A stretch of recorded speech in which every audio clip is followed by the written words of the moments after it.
Bismillahirrahmanirrahim. Alhamdulillahirabbil alamin.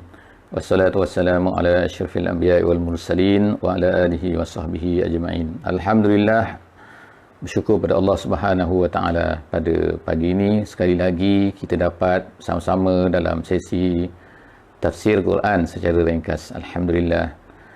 Pada hari ini insya-Allah kita akan sama-sama membaca muka surat 380 daripada Al-Quran, daripada Mashaf Al-Madinah, Mashaf standard lah pada hari ini. Dan kita akan baca daripada surah An-Naml ayat juzuk yang ke-19 ayat yang ke-36 insya-Allah. Jadi kalau sesiapa yang ada kesempatan boleh pegang Quran sekarang ni, boleh ambil Quran, boleh tengok Quran, maka itulah yang terbaik insya-Allah, supaya apabila saya baca mana-mana ayat kita boleh tengok betul-betul ayat tu, sebab kadang-kadang saya terpaksa mengulas sedikit tentang perkataan-perkataan yang ada dalam Al-Quran tersebut. Jadi insya-Allah kita akan mulai dengan ayat 36 pada hari ini dan kita akan berakhir insya-Allah pada ayat 44 surah An-Naml, surah Semut. Kita masih lagi bercerita tentang Nabi Sulaiman. Insya-Allah ini adalah muka surat yang terakhir daripada kisah Nabi Sulaiman. Sebelum daripada ni kita juga baca telah kisah Nabi Sulaiman dengan semutnya, dan kita balik semula kepada benda yang lebih besar, iaitu surah An-Naml ini adalah sebagaimana yang dinyatakan oleh ulama-ulama, temanya adalah berkenaan dengan kepentingan seorang Muslim itu, ataupun mana-manalah seorang Muslim, dua orang Muslim ke orang Muslim yang membawa Islam. Memang orang Islam, orang Muslim sepatutnya membawa Islam, iaitu berdakwah kepada Islam, mengajak orang lain kepada Islam. Kalau orang Islam, seorang Islam itu hanya berdiam diri, tidak membawa Islam tidak membawa mesej yang ada pada dia kepada orang lain, maka sebenarnya dia telah melakukan satu kesilapan. Kerana seorang Islam itu dia tidak boleh duduk diam. Dia mesti bercerita Islam yang ada pada diri dia, pada yang dibawanya, yang difahaminya kepada orang lain. Kerana ramai lagi atas dunia ni orang yang belum Islam lagi. Jadi oleh kerana itulah maka pentingnya kepada semua orang yang Islam membawa Islam. Tapi bagaimana nak bawa Islam? Bagaimana nak menyampaikan Islam? Jadi dalam surah An-Naml ni kita faham, kita dapat diberitahu oleh Allah Subhanahu Wa Taala, diceritakan dengan pelbagai cerita dan juga bentuk-bentuk lain ayat-ayat Quran, iaitu pentingnya kita menguasai ilmu. Ilmu yang dimaksudkan adalah apa-apa saja ilmu, termasuk benda-benda saintifik dan sebagainya yang dijumpai oleh manusia, dan juga apa yang diberikan oleh Allah Subhanahu Wa Taala. Jadi kita kena memahami, artinya ialah kita kena menguasai ilmu-ilmu syarak sekurang-kurangnya pada tahap yang tertentu. Walaupun kita tak pergi belajar di Mesir, tak pergi belajar di negeri Arab, tak pergi belajar di pusat-pusat pengajian Islam yang tersohor, tapi paling kurang kita mesti memiliki tahap ilmu yang tertentu. Kemudian yang kedua, kita mesti menggunakan apa-apa saja ilmu dunia yang ada pada kita. Bukan hanya tujuannya untuk mencari kerja saja dengan ilmu dunia, mencari jawatan saja, hanya semata-mata untuk mencari duit, tetapi mestilah digunakan ilmu-ilmu tersebut.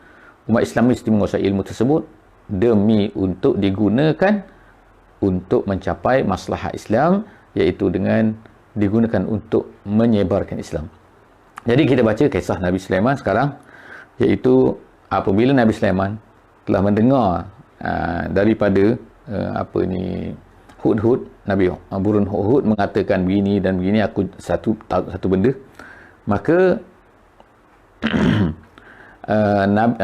Nabi Sulaiman telah mengirimkan surat kepada Balqis, dan kemudian Balqis sekarang ni berfikir dan berbincang sebagaimana kita baca dalam sesi lepas. Kemudian dia bercadang, kemudian dia telah plan dia, iaitu menghantar hadiah yang banyak kepada Nabi Sulaiman, kepada Raja Sulaiman lah pada masa itu. Jadi kita ingat bahawa Sabak ni Balqis sebagai Ratu Sabak, dia berada jauh daripada Palestin. Ribuan kilometer. Sekarang ni boleh tengok iaitu di Sana'a, berhadapan dengan Sana'a, dan Nabi Sulaiman berada di Baitul Maqdis, iaitu di Palestin. A'udzubillahi minasyaitonirrajim. Bismillahirrahmanirrahim. Falamma jaa Sulaiman qala atumiddunani bimal fama atani Allahu khairum mimma atakum bal antum bihadiyatikum tafrahun. Jadi saya minta maaf sebab suara saya tak sedap untuk mengaji ni, tapi kita tengok makna dia, apakah yang diberitahu oleh Allah Subhanahu Wa Taala tentang kisah ini seterusnya, iaitu falamma jaa Sulaimana.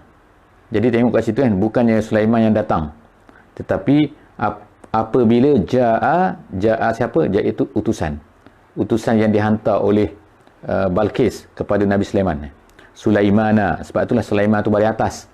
Artinya apabila dia telah mendatangi kepada Sulaiman.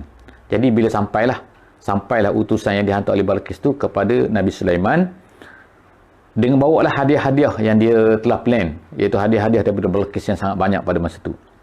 Jadi apabila Nabi Sulaiman tengok hadiah-hadiah yang sangat banyak ni, dia kata apa? Dia takjub ke? Dia rasa, wow, banyaknya hadiah? Bukan. Dia kata apa? Qala atumiddunani bimalin, kamu nak beri kepada aku dengan harta-harta ni. Fama atani Allahu khairun. Nabi Sulaiman kata apa? Apa yang Allah Subhanahu Wa Taala beri kepada aku sebenarnya adalah khair, lebih baik daripada harta-harta yang kamu yang banyak ni. Kenapa? Apa yang Nabi Sulaiman kata yang lebih banyak, yang lebih baik tu yang Allah Taala beri pada dia? Ahli tafsir seperti Jalalain mengatakan iaitu an-nubuwah wal mulk. Allah Taala beri kepada Nabi Sulaiman ni apa? An-nubuwah, kenabian. Itu lebih baik lagi. Jadi menurut tafsir ni, tengokkan dia jelaskan bahawa sebenarnya harta dunia ni bukan tidak penting, tetapi harta dunia ni adalah secondary. Yang lebih penting lagi apa? An-nubuwah, iaitu kenabian. Kenabian ni apa? Artinya dapat wahyu, dapat hidayah. Itu adalah sebenarnya lebih besar lagi daripada dunia-dunia ni. Kalau kita ni dapat hidayah, maka walaupun kita ni miskin, lebih baik daripada kita ni kaya tetapi tak dapat hidayah. Jadi itu adalah mesti kita punya mizan, kita punya measure, kita punya penilaian kita. Kalau penilaian kita terbalik, itu yang jadi rosak manusia. Maka akan jadilah seperti Balqis pada ketika ini. Selepas daripada itu kita cerita Balqis lain. Ini cerita pada masa ni. Jadi Nabi Sulaiman kata, bal antum bihadiyatikum tafrahun. Bahkan kamu ni suka sangat dengan hadiah kamu. Jadi maknanya dia kata, manusia, sebab manusia kan, sifat manusia memang macam tu. Iaitu dia suka kepada benda-benda dunia. Kalau banyak hadiah ni, banyak benda-benda dunia, dia akan suka. Jadi Nabi Sulaiman kata, kamu sukalah benda ni, kamu suka dengan hadiah-hadiah yang banyak ni. Tapi aku tak ada apa. Aku dapat kenabian. Okay, irja' ilaihim. Nabi Sulaiman kata balik. Bawa balik. Jadi cuma satu benda kat sini saya nak sebut ialah falamma jaa Sulaimana. Dia kata seolah macam seorang kan, apabila dia mendatangi seorang, tapi sebenarnya bukan seorang. Ahli tafsir kata huwa tu kepala dia tu. Jadi jaa kat sini ialah ketua dia, ketua yang bawa hadiah daripada Balqis tu. Jadi kemudian dia pun, tapi ada bersama dengan atba', dia kata, iaitu pengikut-pengikut dia lah, orang-orang dia kata ramai. Dia bawa hadiah kan, bawa dengan kuda, bawa dengan unta lah maknanya kan. Tu orang bawa dengan apa pada masa tu? Kemudian irji', sampai ingat Nabi Sulaiman tu terpegun lah dengan hadiah dia. Tapi apa? Nabi Sulaiman tengok, irji' balik. Dia kata, falana'tiyannahum bijunudin la kibala lahum. Aku akan pergi kepada mereka, kepada Sabak ni. Dengan apa? Dengan tentera-tentera. Tentera Nabi Sulaiman apa? Bukan hanya apa ni, manusia. Bukan hanya kuda, bukan hanya unta. Tapi tentera Nabi Sulaiman adalah dengan jinnya, dengan anginnya, semua benda itu adalah tentera Nabi Sulaiman. Jadi la kibala lahum, yang kibala tu maknanya ialah tokoh, katanya tokoh kuasa. La kibala lahum maknanya tidak ada kuasa yang boleh lawan tentera aku. Jadi biha, la kibala lahum biha, dengan tentera aku. Kemudian wala nukhrijannahum, aku akan keluarkan mereka ini daripada minha, daripada negeri ini. Kemudian negeri mereka tu, bukan negeri ini, negeri mereka tu negeri Yaman. Kemudian apa? Dalam keadaan azillah, dalam keadaan hina, wahum saghirun, dalam keadaan mereka ini akan kalah. Saghirun tu kecil artinya. Kecil tu maknanya kalah, dan terpaksa kalau ikut kita kata ikut tafsir sebagaimana yang disebutkan oleh tafsir Jalalain, dia kata saghirun, dia kata ialah tidak boleh lawan lagi. Apa yang akan jadi Nabi Sulaiman pada masa ni, dia kata dia pun dia nak pergi apa tu, iaitu apa tu, dengan ribuan-ribuan, sedangkan tentera siapa pada masa tu, tentera yang mendatangi itu yang nak lawan dengan hanyalah 12,000 saja. Jadi tentera Balqis. Seterusnya ialah qala, itu ancaman Nabi Sulaiman. Dia kata sekadar hadiah ni aku tak main, kata. Qala ya ayyuhal mala ayyukum ya'tini. Tapi sebelum daripada tu Nabi Sulaiman buat dulu perbincangan. Jadi maknanya walaupun dia seorang nabi, sama juga dengan nabi kita sallallahu alaihi wasallam, walaupun nabi kita ni adalah seorang nabi, tetapi dia akan mempraktiskan juga yang dinamakan sebagai syura, iaitu bincang dengan orang-orang yang dikeliling dia, dengan tentera dia, dengan sahabat dia dan sebagainya kan, orang pembesar-pembesar dia yang dijadikan sebagai orang-orang yang dipanggil, kalau kita dalam Islam dipanggil ahlul halli wal aqdi, iaitu orang-orang yang boleh memutuskan dan juga mengikat. Artinya membongkar, membuka dan juga mengikat. Itu ialah orang-orang yang akan membuat keputusan lah. Jadi Nabi Sulaiman pun macam tu juga. Sebelum daripada dia buat tu, tak apa tadi yang dia halau balik dah tadi kan, balik kamu, dia bawa hadiah kamu semua tu. Qala ya ayyuhal malak, wahai pembesar-pembesar semua aku, ayyukum ya'tini, siapa yang boleh bawa kepada aku arsyiha, iaitu arsyiha tu apa, iaitu bi arsyiha, iaitu singgasana dia tu. Singgasana sini maksudnya ialah istana dia qabla an ya'tuni muslimin, sebelum daripada mereka itu mendatangi kita menjadi Islam, tunduk, maknanya tunduk kepada kita semua. Jadi Nabi Sulaiman pun berbincang, bertanya, lalu berkatalah seorang, iaitu siapa? Qala ifritun minal jinni. Jadi berkatalah ifrit daripada jin. Jadi ifrit ni ialah satu jin lah kita kata, seorang jin. Kita kata seorang ke, kadang-kadang kita kata seekor kan, bukan. Kita kata seorang, jin yang muslim. Ifrit pada benda sini ialah ifrit yang Islam. Sebab itulah orang Melayu sekarang ni guna perkataan tu. Nanti ifrit datang. Ifrit tu ialah ada dalam Quran. Bukan ciptaan-ciptaan lah. Tapi sebenarnya ifrit tu salah satu daripada nama jin. Pada zaman Nabi Sulaiman tu. Jadi oleh kerana dia tunduk kepada Nabi Sulaiman, maka dia berkata pada masa tu, ifritun minal jinni ana atika bihi qabla an taquma min maqamik. Dia kata aku boleh bawa singgasana dia tu, istana dia tu ke sini, ke Palestin. Bayangkan daripada Yaman ke Palestin, dia boleh angkut semua tu, angkat dia panggillah tentera-tentera dia kan, untuk sebelum daripada kamu bangun daripada tempat kamu ni. Jadi apa yang dimaksudkan bangun daripada tempat kamu, menurut ahli tafsir kata ada dua pendapat yang besar. Yang pertama sekali ialah Nabi Sulaiman pada masa tu sedang berbincang. Dia katakan daripada pagi duduklah, macam kita kalau kan, kalau sekarang duduk kabinet kata kan, duduk kabinet tu kan. Jadi daripada pagi sampai kepada nisfun nahar kata, iaitu pada sehingga tengah hari. Jadi mana sebelum daripada kamu ni beredar pergi, itu Ifrit kata, sebelum daripada tuanku Raja Sulaiman kau beralih daripada tempat ni, makna berangkat pergi, iaitu waktu tengah hari, istana itu aku dah boleh bawa ke sini. Maknanya bukanlah sekejap juga kan, maknanya lama juga lah, daripada pagi sampai ke, dia bincang pada itu start pagi pada ketika tengah hari, maknanya dalam 2-3 jam jugalah aku boleh angkut sampai ke sini. Itu kata siapa? Kata Ifrit. Tu kira cepat tu bukannya lambat tu kan, cepat apa, sebab apa kan, ini jauh kan, dengan istana nak angkat ni kan. Kita kalau nak angkat bulldozer memang bertahun-tahun baru habis kan, dan kemudian hancur semua. Kemudian dia kata wa inni alaihi laqawiyyun amin, dan aku ni dia kata kuat sebab aku ada tentera aku, dan aku ni kuat. Jadi Ifrit ni adalah satu ulama tafsir kata jin yang paling kuat lah pada masa tu. Jadi dia kata laqawiyyun amin. Amin maknanya aku tak tinggal walaupun sikit, aku akan bawa betul, aku tak tipu. Dia kata laqawiyyun, aku mampu buat benda tu. Itu kata Ifrit. Okey, itu satu pendapat, satu kesanggupan. Kesanggupan yang kedua, qala allazi indahu ilmun minal kitab.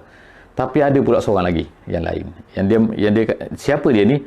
allazi indahu ilmun minal kitab, iaitu seorang yang mempunyai kitab. Dia kata mempunyai pengetahuan tentang kitab. Bukan mempunyai kitab, mempunyai pengetahuan tentang kitab. Ilmun minal kitab. Kitab apa kat sini? Ini banyak perselisihan ulama lah. Tetapi ada 3 pendapat di sini dalam isu ni, dalam perkara siapakah orang ni. Pendapat yang pertama mengatakan bahawa ialah memang salah seorang daripada yang bernama sebagaimana yang disebutkan oleh ulama-ulama ulama-ulama ni lah, ulama-ulama tafsir.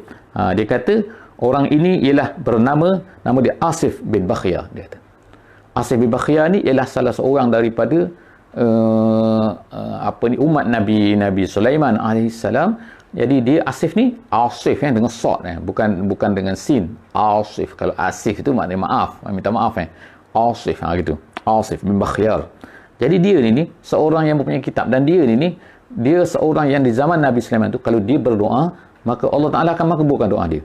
Sebab apa? Dia mengetahui nama-nama Allah yang Al-Azam, dan nama-nama Allah yang hebat. Jadi dia berdoa menggunakan nama-nama Allah.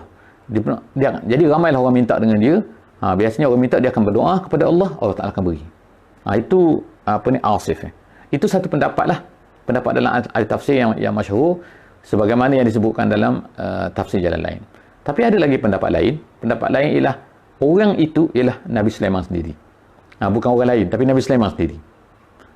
Jadi itu pendapat yang kedua. Pendapat yang ketiga mengatakan bahawa yang dimaksudkan sini ialah sebenarnya ialah Jibril alaihissalam, yang mampu untuk buat benda tu. Apa yang dia mampu buat tu? Iaitu ana atika bihi qabla an yartadda ilaika tarfu. Sebelum daripada kelopak mata kamu ni kan balik semula, maknanya ini asal mata terbuka kan. Tapi bila tutup, buka balik tu dah ada kat depan. Maknanya terlalu cepat. Ada katakanlah riwayat kat situ yang mengatakan bahawa pandang ke langit, tengok kelip mata tu, tengok kat depan dah ada. Itu pendapat-pendapat tafsir lah. Tapi maksudnya ialah kehebatan yang disebutkan sini ialah orang yang mempunyai ilmu daripada kitab. Maknanya lebih hebat lagi daripada jin. Jadi perbandingan antara dua kan, jin walaupun kita kata hebat, dia kita tak nampak dia boleh buat gini kan. Tetapi sebenarnya manusia kalau mempunyai ilmu minal kitab, iaitu dia akan jadi lebih hebat lagi. Apakah ilmu minal kitab sini? Jadi kalau ikut pendapat yang paling kuat tadi, pendapat jalan lain pun mengatakan bahawa ilmu minal kitab itu ialah seorang yang mempunyai ilmu tentang tahu, iaitu ilmu Islam, dekat dengan Allah Subhanahu wa taala dan sebagainya. Jadi lepas daripada itulah falamma ra'ahu mustaqirran. Jadi Nabi Sulaiman pun memperkenanlah. Kalau kita kata Asif lah kan tadi kan. Kalau kita kata malaikat Jibril lah, kalau kata dia tak kisah yang tu, tapi maknanya lalu pendapat yang kedua tu kesanggupan yang kedua tu ditunaikan, diberi peluang oleh Nabi Sulaiman, lalu istana duduk depan dia. Jadi lepas itulah Nabi Sulaiman pun dia kata qala haza min fadli rabbi, ini adalah kurniaan Tuhanku. Jadi dia kata liya beluani. Jadi semua dia kehebatan lah, maknanya Allah Ta'ala beri kepada dia. Semua benda ni adalah Nabi Sulaiman bersyukur kepada Allah Ta'ala. Nabi Sulaiman mengakui bahawa semua ni adalah untuk menguji aku. Dia kata ashkur am akfur, sama ada aku syukur ataupun kufur. Jadi sebenarnya kata-kata Nabi Sulaiman ni untuk Allah Ta'ala abadikan dalam Quran ni, untuk kita yang hidup pada hari ni. Kita ni dapat hadiah macam-macam kan. Kita ni dapat makna kurniaan Allah Ta'ala macam-macam. Kita dapat gaji, kita dapat kerja, kita dapat jawatan, kita dapat semua tu sepatutnya haza min fadli rabbi. Ini kurniaan Tuhan. Kena ingat pada Tuhan, bukan kurniaan daripada kebijaksanaan aku, bukan sebab aku ni pandai, bukan sebab aku ni jawatan, aku boleh sains sini. Tak. Haza min fadli rabbi. Walaupun nampak memang Allah Ta'ala tak hantar berdebuk depan mata, tapi Allah Ta'ala hantar melalui orang-orang, hantar melalui macam-macam. Semua tu adalah nak tengok kita ni bersyukur ke kufur. Maksud sini ialah bersyukur dan kufur nikmat lah. Maksudnya sini. Kufur nikmat maknanya tak ingatlah pada Tuhan.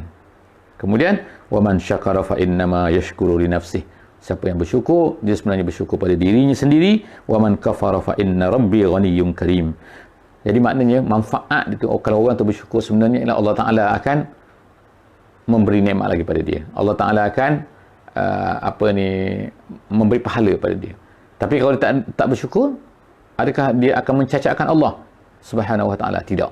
Allah Ta'ala kata Sebab tu Allah Ta'ala sebutkan sini, waman kafara, siapa yang kufur, siapa tak nak bersyukur. Tapi Allah tetap juga apa? Ghani tu maknanya kaya. Kaya tu maknanya apa? Maknanya tidak menjejaskan. Tak perlu pun kepada kita. Allah tak perlu pada kita. Dia ghani. Jadi sebab itulah, kalau kita berterima kasih pun Allah tak bertambah. Kita tak berterima kasih pun Allah tidak bertambah, tidak berkurang kan. Jadi tapi Allah tetap juga. Tapi dia tetap karim. Dia ghani karim. Dia memberi. Maknanya memberi. Dia tak perlu pada kita, tapi dia memberi. Jadi sebab kita ni bersyukur ataupun tidak. Seterusnya, qala nakiru laha arsyaha. Seterusnya ialah apa? Nabi Sulaiman pun berkata nakiru. Nakiru tu maknanya buat supaya, ubah supaya tak nampak macam asal. Ada dalam tafsir kata macam-macam. Dia kata, ada kata yang atas tak bawah, bawah tak atas, kiri tak kanan, kanan tak belakang tak, macam-macam lah. Dia ubah sikit kan. Macam kita juga lah, kita ubah kan. Sekarang orang ubah sikit apa benda? Ubah jatah negara kan. Ubah kan. Tapi nampak macam jatah negara juga kan. Nampak ada harimau ubah jadi buaya kat bawah tu, ada budak bogel kat atas tu. Kan? Jadi maknanya itu nakiru. Nakiru tu makna ubah. Jadi mereka pun ubahlah. Ubah apa? Istana tu sebelum daripada Balqis tu sampai. Jadi mereka pun nakirulah arsyaha. Nanzur atahtadi am takunu minal lazina la yahtadun. Kita nak tengok dia ni boleh cam tak cam dia punya istana ni.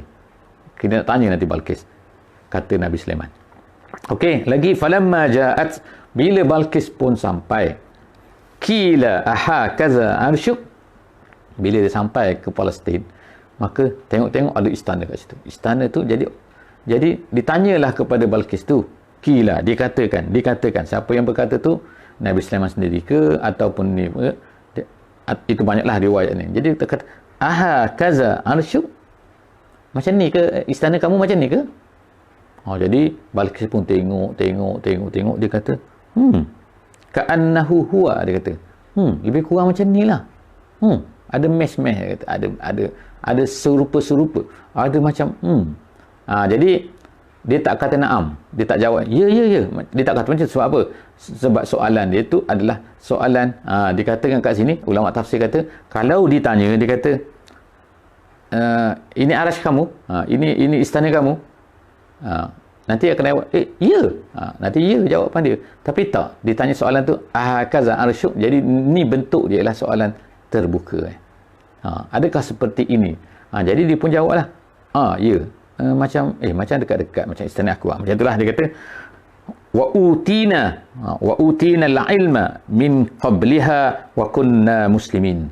Jadi kata-kata ini adalah ada dua riwayat, ada dua penafsiran. Penafsiran yang pertama dikatakan kata-kata ini adalah kata-kata Nabi Sulaiman. Pendapat yang kedua mengatakan kata-kata ini adalah kata-kata Balqis.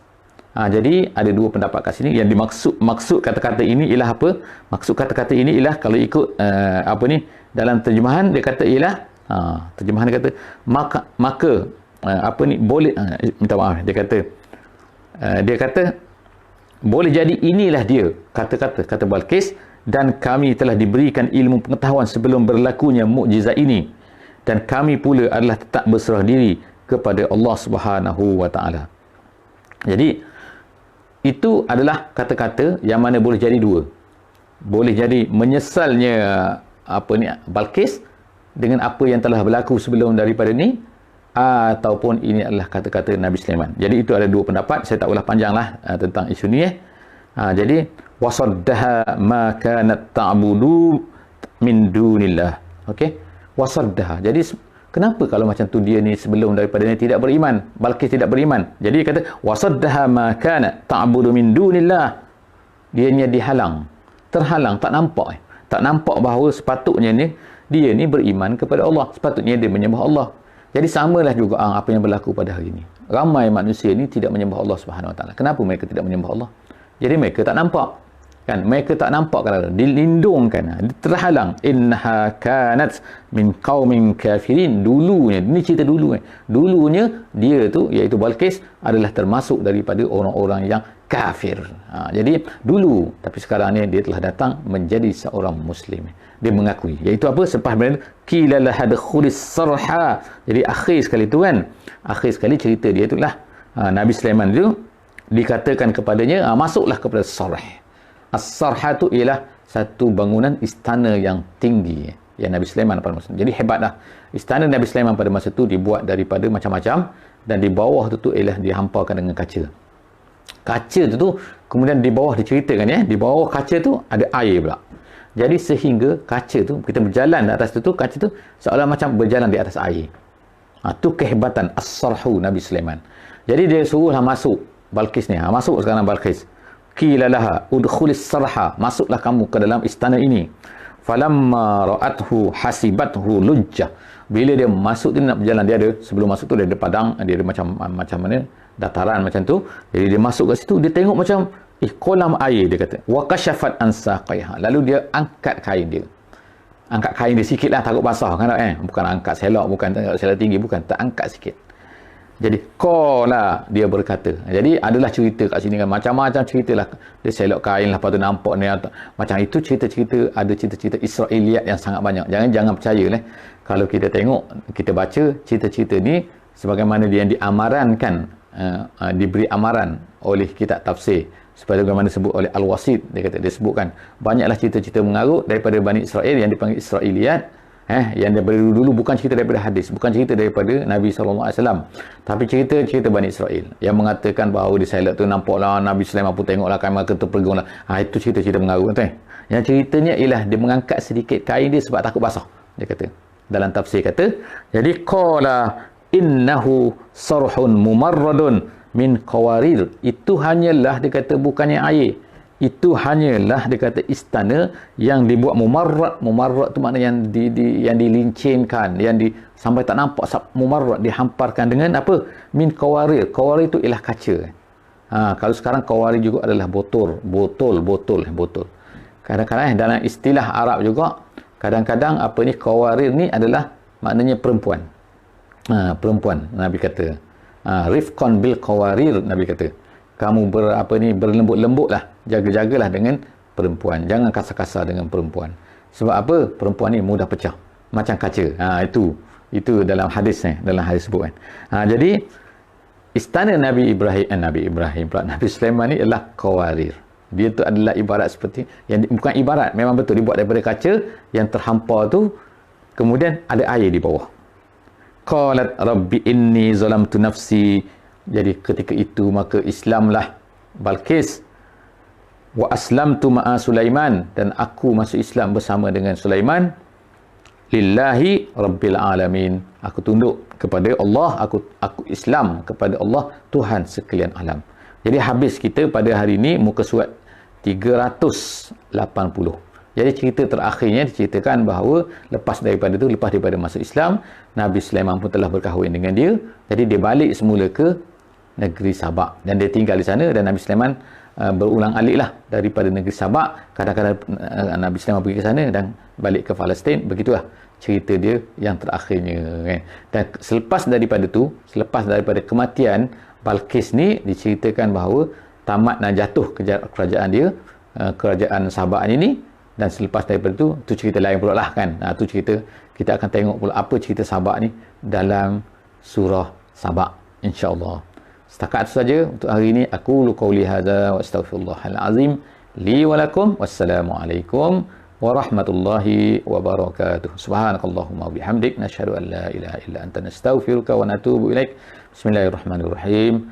Wal 'asri innal insana lafi khusr illa allazina amanu wa 'amilus solihat wa tawasaw bil haqqi wa tawasaw bis sabr.